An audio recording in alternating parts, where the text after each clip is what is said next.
100 миң сомго Opel Vectra келип калды. 90 чыгарылган жылы. 90 1.8 моноприст экен достор. 1.8 объемда. Машина технически абалы мощный экен. Анан iPhone 17 Pro болсо обмен жолдору каралат экен. Документи өзүнүн атында экен. Азыр болсо азыр сразу оформить этип берем деп атат. Ушул Vectrаны көрүңүздөр. Мунун кузовуну көрсөм достор, кузовунда бир шпаклевка жарылган жери жок. Кузовтары полный тегиз экен. Люк каралган. Анан буга мен айтайын, эмне жетишпей атат достор. Калпак салып коюш керек экен, калаңыздар. Жакшы калпак салып койсо, машина ачылып калат дагы.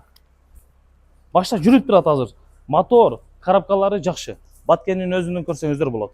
Ушул Opel Vectrага чалыңыздар, караңыздар. Действительно кузовтары полный тегиз экен. Мына салондорго келсек, эми салонго как обычно сөзсүз химический керек достор. Коробкасы жакшы, электро көтөргүчкөн эки алдыларчы. Буларда чирик болбойт. Чириги жок, таза, сөөгү таза экен достор. Номерди экран астынан калтырайын, дареги баткен болот. iPhone 17 Pro'ңуздар болсо сунуштаңыздар, жол болсо наличке болсо 100 миңден жол кире келе бир аз түшүп берем деп атат. Келип текшериңиздер.